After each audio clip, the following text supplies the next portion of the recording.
Gemini, 2022 is going to take you to new spiritual heights.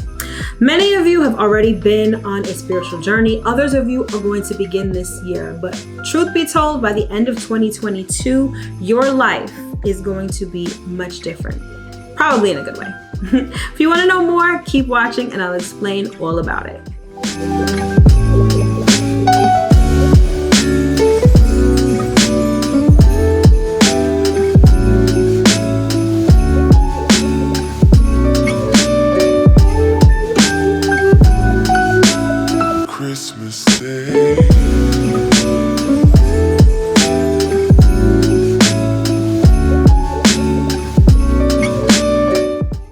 What's up, everybody? It's your girl Mel of Divine Feminine Works, and as always, I hope that this video finds you well and in excellent spirits. If you're new here, welcome. If you're returning, welcome back. This channel is everything tarot, astrology, spirituality, and manifestation. So if those are the things you like, if those are the things you love, if those are the things you want to learn more about, don't forget to hit that subscribe button as well as that notification bell, so you'll always be notified when I come out with new content. And speaking of content, head over to Instagram and follow me over there at Divine Feminine Works.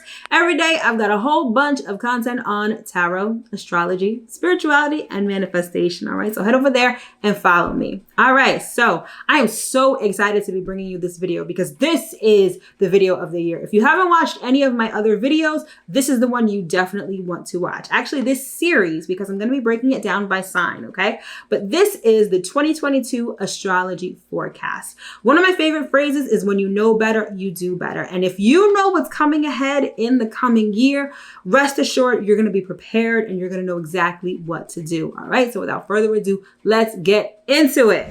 All right, Gemini. So for you, 2022 really highlights your spiritual life and your spiritual being, your spiritual body on the one hand, and your everyday life, your physical body, your day-to-day activities on the other. So these are the things that are playing out for you this year. All right, so let's take it chronologically and see what the year has to offer for you. So at the top of the year in January, we have Venus retrograde and Pluto both in Capricorn.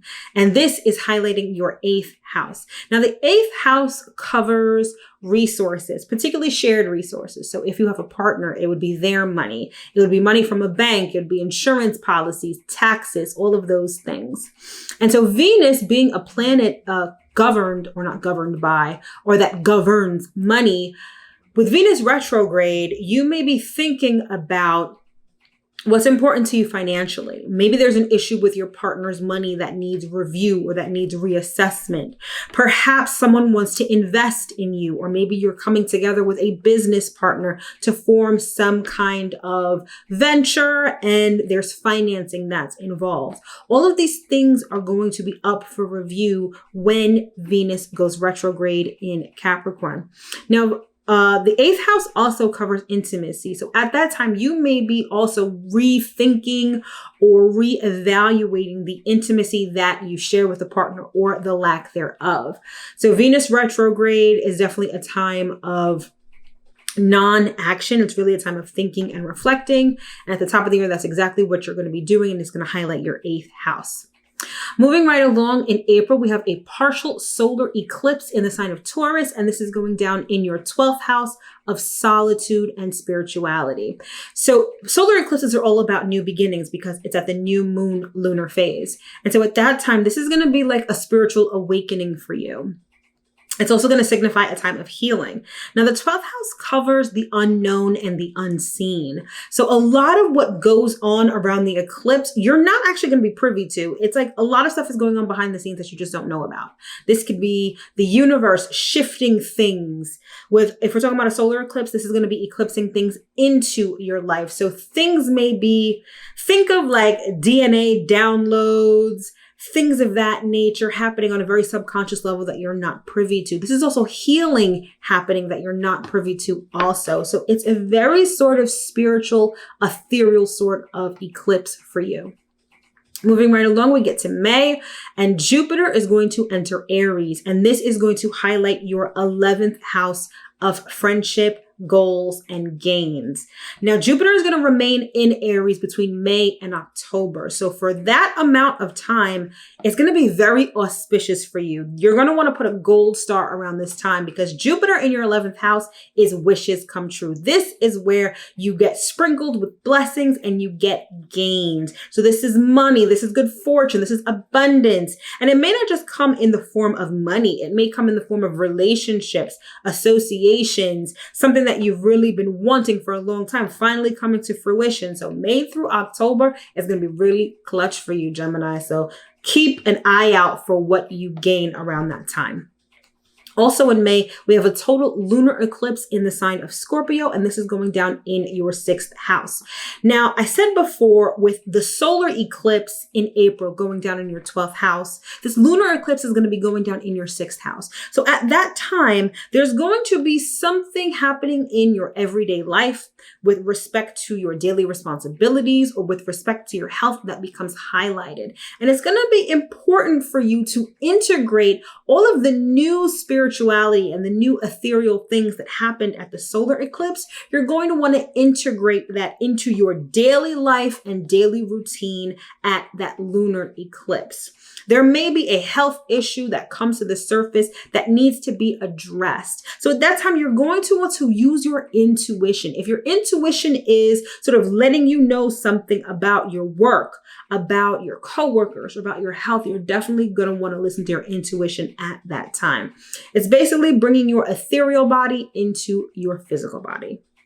Okay, moving right along, October through November, we have Saturn square Uranus. And if you listen to my 2022 overall general astrology forecast, Saturn square Uranus is that aspect that's really going to be highlighted this year, this coming year, I should say.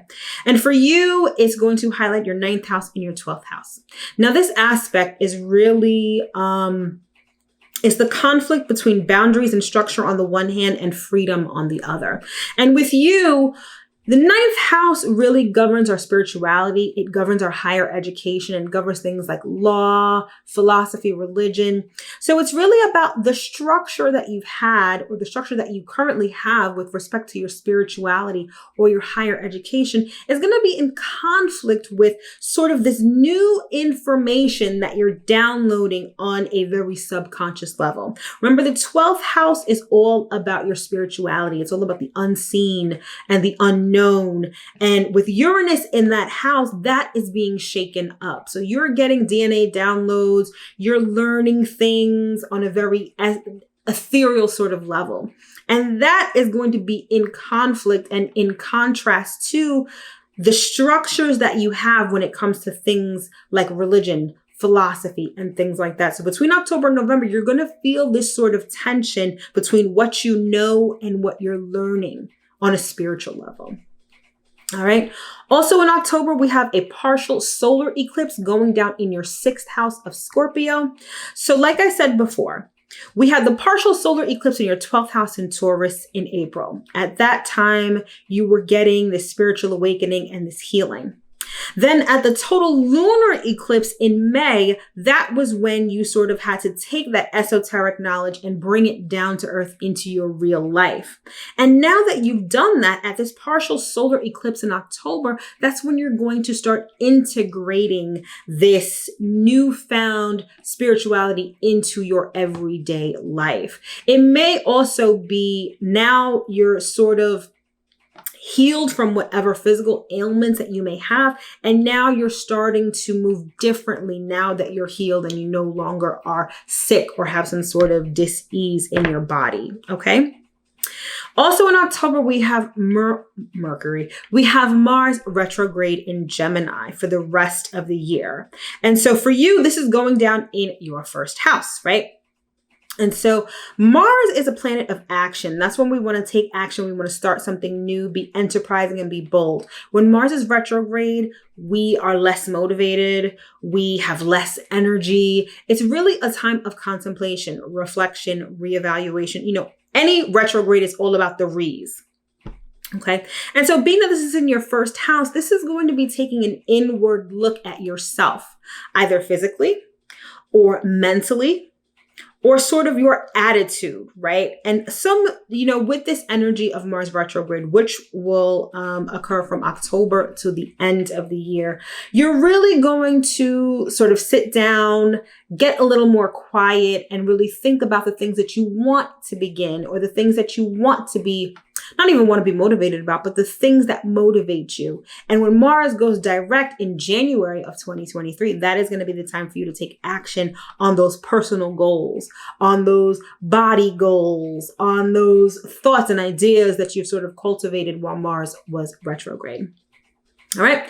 And then we have in November a total lunar eclipse in your 12th house. And so we've come full circle, and this is going to be in Taurus. All right. So we started in April with a solar eclipse in Taurus, and then in May with a lunar eclipse in Scorpio, and then October with a solar eclipse in Scorpio, and then November, a lunar eclipse in Taurus. And so with the lunar eclipse in Taurus, this is when sort of you're going to see everything come to fruition. All of the spiritual work that was done behind the scenes, all of that integrating into your physical world, now it's going to come full circle. And now you're going to emerge basically a new person. Sort of mind, body, and spirit. It's like a spiritual upgrade for you this year, Gemini. And you're going to see the culmination of that at the total lunar eclipse in Scorpio, which is going down in November. And then finally in December, we have Jupiter going retrograde into Pisces, which is going to be in your 10th house.